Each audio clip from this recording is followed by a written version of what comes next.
Hello. Welcome to Windhelm's Cozy Candlehearth Hall. Today, we will be reading some interesting books from the game Skyrim. There's no particular reason for this selection of books. I just thought the title sounded interesting. Why don't we get right to it?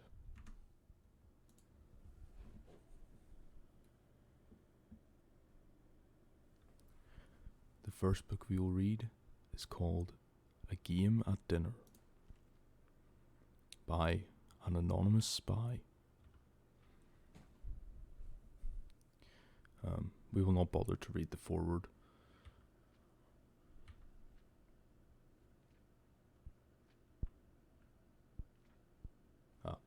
Here we go. Dark Liege Duanian.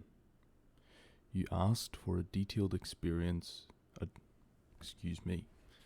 You asked for a detailed description of my experience last night and the reasons for my plea to House Dress for another assignment. House Dress is one of the great houses of Morrowind, in case you didn't know. I hope I have served you well in my capacity as informant in the court of Prince Helseth, a man who I have stated in many previous reports could teach Molag Bal how to scheme. As you know, I spent nearly a year now working my way into his inner circle of advisors. He was in need of friendship when he first arrived in Morrowind, and eagerly took to me and a few others. Still, he was disinclined to trust any of us, which is perhaps not surprising given his tenuous position in Morrowind society. For your unholiness's recollection, the prince is the eldest son of Baron Zaya, who was once the queen of Morrowind and once the queen of the High Rock Kingdom of Wayrest.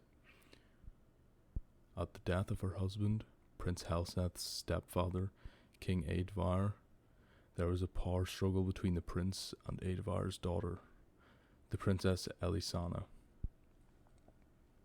Though details of what transpired are imperfect, it is clear that Elisana won the battle and became queen, banishing Helseth and Baron Zaya.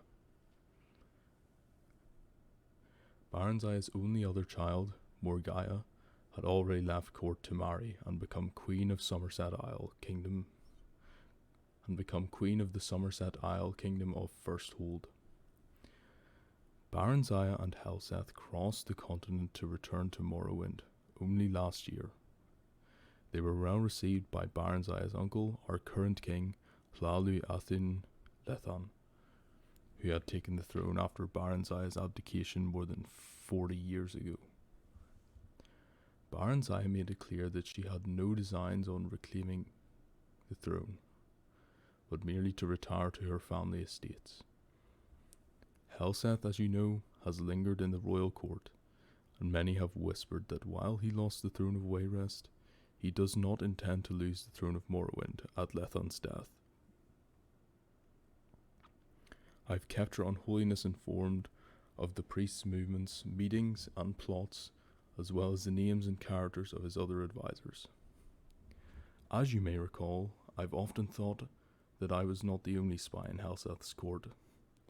I told you before that a particular Dunmer consular of Helseth looked like a fellow I had seen in the company of Tolar Saraioni, the archcanon of the tribunal temple.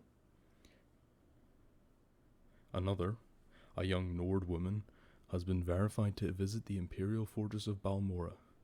Of course, in their cases, they might well have been on Helseth's own business. But I couldn't be certain. I had begun to think myself paranoid as the prince himself when I found myself doubting the sincere loyalty of the prince's chamberlain, Burgess, a Breton who had been in his employ since his days in the court of Wayrest. That is the background on last night. Yesterday morning, I received a curt invitation to dine with the prince. Based only on my own paranoia, I dispatched one of my servants, who is a good and loyal servant of the house Stress, to watch the palace and report back anything unusual. Just before dinner, he returned and told me what he had witnessed. A man cloaked in rags had been given entrance into the palace and had stayed there for some time. When he left, my servant saw his face beneath the cloak. An alchemist of infamous repute, said to be a leading suppliers of exotic poisons. A fine observer, my servant also noticed that the alchemist entered the palace smelling of wickweed, bittergreen, and something alien and sweet. When he left, he was odorless. He had come to the same conclusion as I did. The prince had procured ingredients to prepare a poison. Bittergreen alone is deadly when eaten raw, but the other ingredients suggested something far deeper. As your unholiness can doubtless imagine, I went to dinner that night prepared for any eventuality. All of Prince Helseth's other councillors were in attendance, and I noticed that all were slightly apprehensive. Of course I imagined that I was in a nest of spies, and all knew of the prince's mysterious meeting. It is just as likely that some knew of the alchemist's visits, while others were simply concerned by the nature of the prince's invitation. And still, others merely unconsciously adopted the tense disposition of their fellow, better informed councillors. The prince, however, was in fine mettle and soon had everyone relaxed and at ease. At 9, we were all ushered into his dining hall, where the feast had been laid out. And what a feast! Honeyed gore apples, fragrant stews, roasts in various blood sauces, and every variety of fish and fowl, expertly and ostentatiously prepared. Crystal and gold flagons of wine, Flin, Shine, and Masda were at our seats to be savoured as appropriate with each course. As tantalizing as the aromas were, it occurred to me that in such a maze of spices and flavours, a discreet poison would be undetectable. Throughout the meal, I maintained the illusion of eating the food and drinking the liquor, but I was surreptitious and swallowed nothing. Finally, the plates and food were cleared from the table, and a tureen of a spicy broth was placed in the centre of the banquet. The servant who brought it then retired, closing the banquet hall door behind him. "It smells divine, my prince," said the Marchioness Colgar, the Nord woman, "but I cannot eat another thing." "Your Highness," I added, feigning a tone of friendliness and slight intoxication, "you know that everyone at this table would gladly die to put you on the throne of Morrowind, but is it really necessary that we gorge ourselves to death?" The others at the table agreed with appreciative groans. Prince Helseth smiled. "I swear by Vernima, the gifter, my dark liege, even you have never seen a smile such as this one." Ironic words. You see, an alchemist visited me today, as some of you already doubtless know. He showed me how to make a marvellous poison and its antidote. A most potent poison, excellent for my purposes. No restoration spell will aid you once you've ingested it. Only the antidote in the tureen will save you from certain death. And what a death, from what I've heard. I am eager to see if the effects are all that the alchemist promised. It should be horribly painful for the afflicted, but quite entertaining. No one said a word.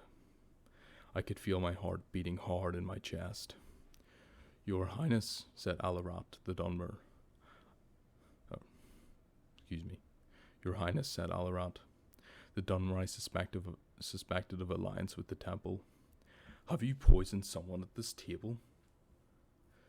"You are very astute, Alarat," said Prince Helseth, looking around the table, eyeing each of his advisors carefully. "Little wonder I value your counsel, as indeed I value all in this room.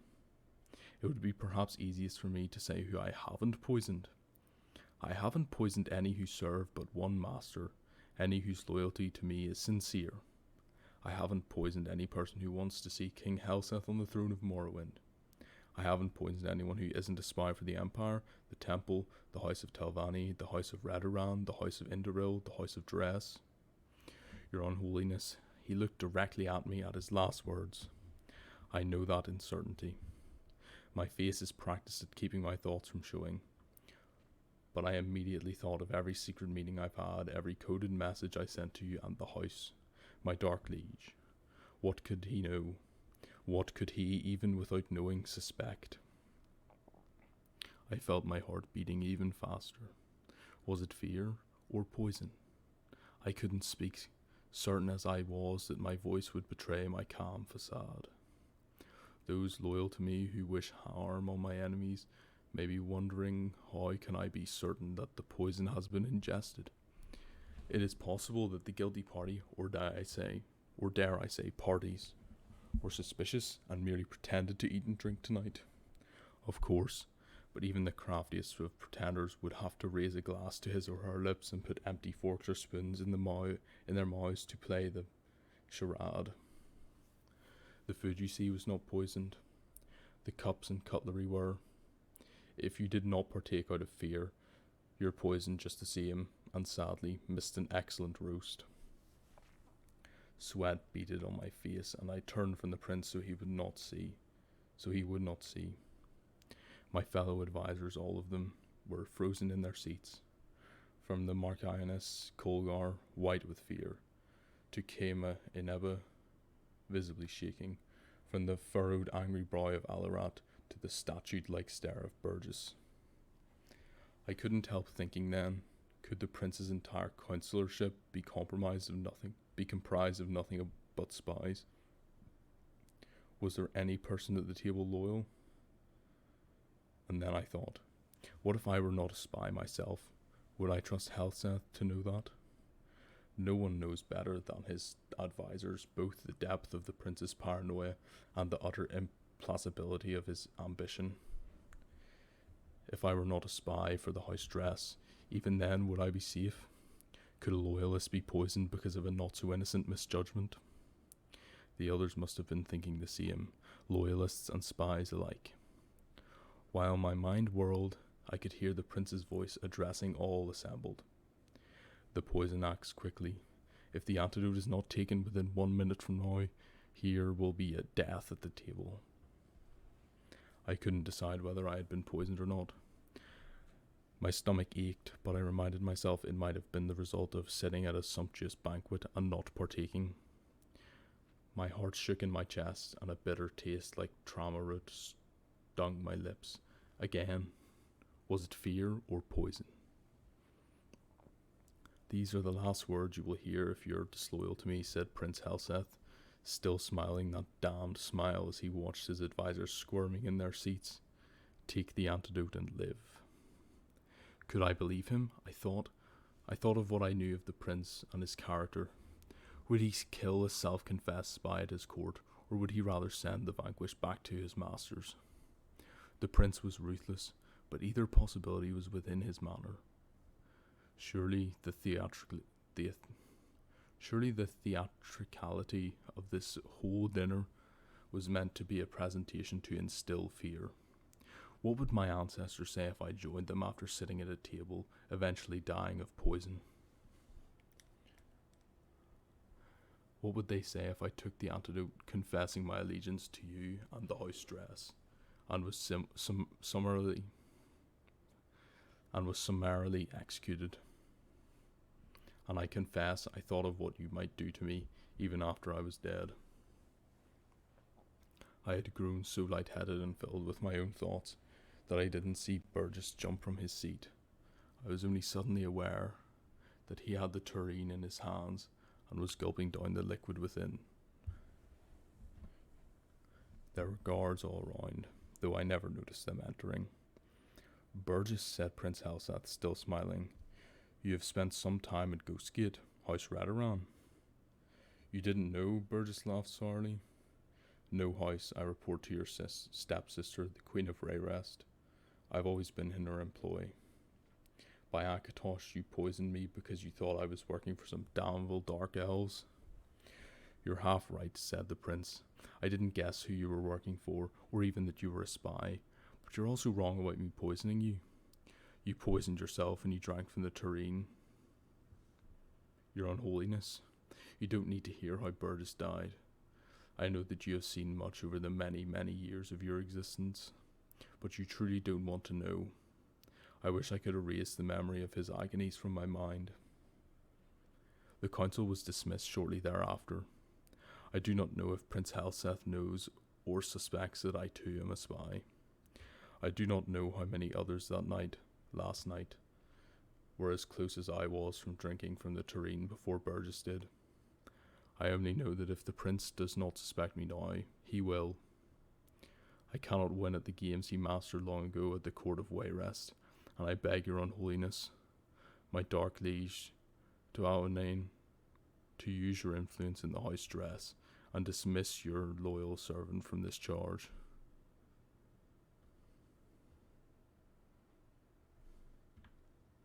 That was the first book.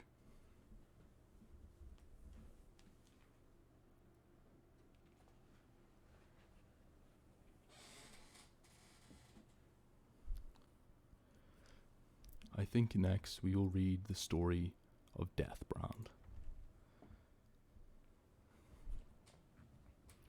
Deathbrand, a pirate's tale. Hackney Deathbrand was dying. For Garrick Windrime, ship's quartermaster, it was unthinkable. His grandfather had served under Hackney nigh on 60 years before, and even then he was a legend among the pirates of the north. The King of Ghosts, they called him. As eternal and pitiless as the sea he had sailed. Tugaruk, who had seen him charge into battle, clad in armour of gleaming stalrim, like the kings of old. His twin swords scything men like grass. Hackney was practically a god. But none feared Hackney more than his own crew. They knew his rages, his fits of madness, how he delighted in torture and murder for its own sake. And there were even darker rumours. Some said he fed upon the blood and souls of those he killed, to extend his unnatural life. Some thought him a Daedra, loosed upon the mortal world, and others said he owed his life and power, his armour and swords, to a pact with Dagon, Prince of Destruction. Dagon here referring to Mehrunes Dagon, Daedric Prince of... Actually, I forget, but I know it's something to do with revolution. And the seal of that pact was the terrible wound that scarred his face, never to heal, the death brand, which no man could look upon without flinching. All these things ran through Garrick's mind as he took his place on deck at the head of the crew, exchanging a curt nod with Talion, the ship's helmsman, and his chief rival. By sundown, he thought, one of them would be captain, the other would be dead. When Hackney finally emerged from his cabin, the crew fell silent. He looked frail, his voice raspy, but even so, he had a presence about him. As he looked over his men, the most brutal murderers ever to ply the northern seas, not one could meet his gaze. At last he sighed. You wish to know who will be my successor, and how my share of the treasure shall be divided? That was the question. But even so, there were murmurs of protest. Hackney cut them off. All these years, I have looked for one who was worthy to take my place, or strong enough to take it from me. Not one of you even comes close, and so none of you shall have it. He extended his hand. In Dagon's name, I place a curse upon my armour and my swords, the ship and all it carries. Until the day when one of you can best me in combat, you shall have not a single coin. He looked up at them. Be grateful I have left you with your lives. Garrick and Talion shared a single glance. Had anyone else said such a thing, there would have been mutiny. 100 mad pirates against one old man, but this was Hacknir. The crew was silent. Hacknir threw a map at Garrick's feet. Garrick, take a longboat and bury my armour in the places I have marked. Talon, we sail to my tomb, where you shall leave me with my gold. Then burn your ships and do as you will. I am your captain no more. And with that, he turned and stalked back to his quarters. At daybreak, Garrick took his leave and set out in a longboat with 3 of his men.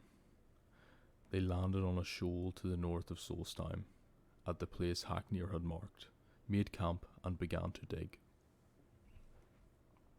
But already greed stirred in Garrick's heart. Time and again he glanced at the iron-bound chest they had brought with them. The old man was gone, perhaps already dead, his orders foolish. That night Garrick pried open the chest and drew out the helm within. The Skyrim shimmered in the moonlight. It was time. Time for a new king of ghosts to rise. He placed the helmet on his head, and he screamed. And it is said you can hear that screaming still on moonlit nights on a rocky shoal off the northern coast of Solstheim.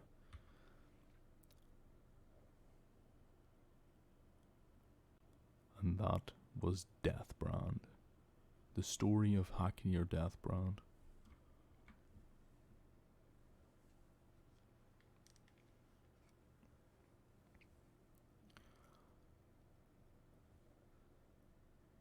I think next up we shall read The Axeman. A surprising way to become proficient with an axe.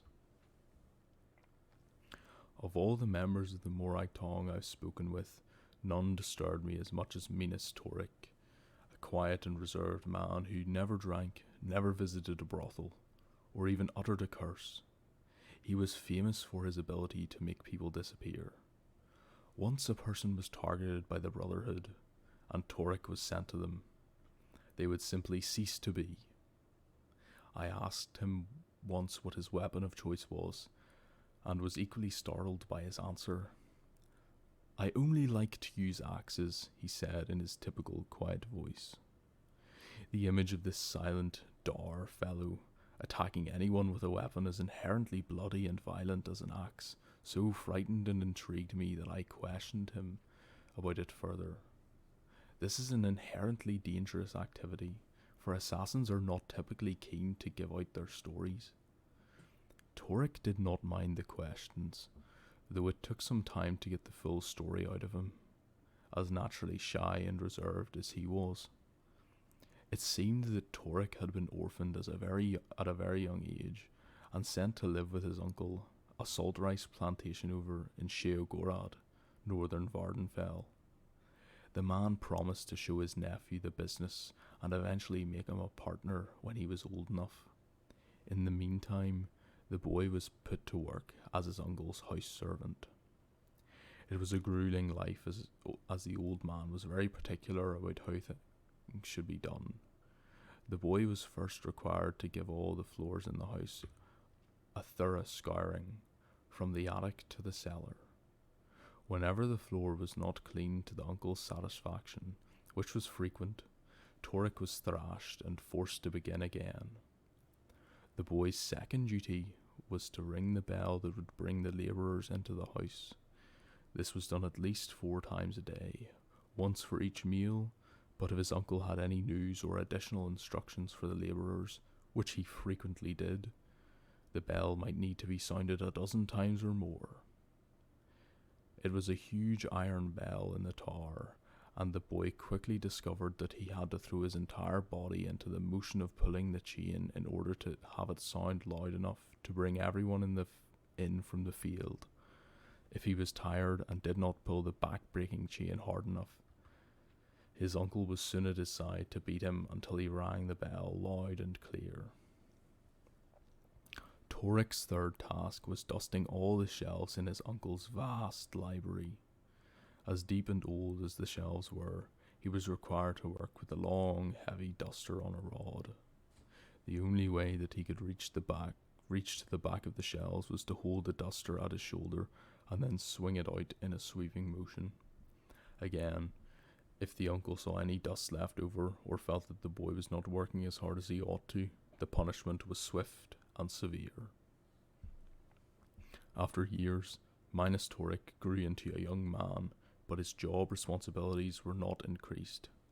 His uncle promised to teach him the business once Toric had demonstrated his mastery of his servile assignments. Divorced from any knowledge of any work other than his own, Toric never knew how badly in debt his uncle was, and how poorly the farm's yield was. In his 18th year, Toric was called into the cellar by his uncle.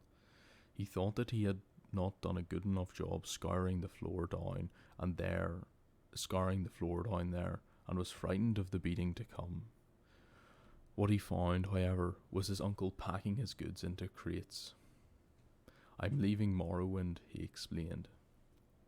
"The business has gone sour, so I thought I'd try my luck running a caravan in Skyrim. I understand there's good money to be made trading fake Dwemer artifacts to the Nords and the Cyrodiils. I wish I could take you with me, my lad, but there won't be much need for scouring and bell pulling and dusting where I'm going." "But uncle," said Toric, "I can't read. I knows nothing of the business you promised to teach me. What wills I do's on my own?" "I am certain you can find a job in some domestic capacity," shrugged the uncle. "I've done my best with you." Toric had never stood up to his uncle before, and felt no anger, only a sort of coldness that gripped his heart. Among his uncle's possessions being packed away was an old, heavy iron axe, allegedly of Dwemer manufacture. He picked it up in his hands and was surprised to find that it was not much heavier than his dusting rod. In fact, it felt very comfortable as he pulled it over his shoulder and swung it out as he had done so many times before. In this instance, however, he swung it into his uncle's right arm. The old man screamed with pain and rage, but for some reason, Toric didn't feel frightened anymore. He propped the axe against his other shoulder and swung it out again. It cut a swath across the old man's chest, and he fell to the floor. Toric hesitated before lifting the axe above his head. It was another natural position for him, like he was ringing a bell. Over and over again he swung down as if he was calling the labourers in from the field, except that this time there was no sound, except for a wet thump, and no labourers came in from the field. Of course, his uncle had sent them away hours before. After a time, there was nothing left of his uncle that couldn't be washed down the cellar drain. The process of cleaning up came easily to Toric as well. Blood scrubbed up much quicker than the usual grime and salt rice flour that littered the cellar floor. It was well known that Toric's uncle was planning to leave Morrowind, so his disappearance provoked no suspicion. The house and all the belongings were sold to the debt collectors, but Toric took the axe. It seemed that his uncle had given him some worthwhile business skills after all.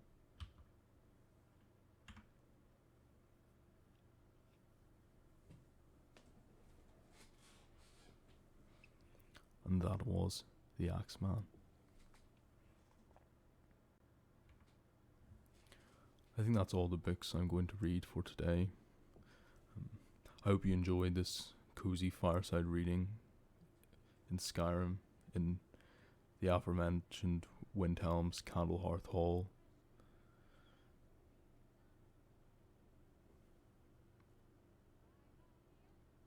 Good morning, good afternoon, good evening, good night, whatever you prefer. I'll see you later.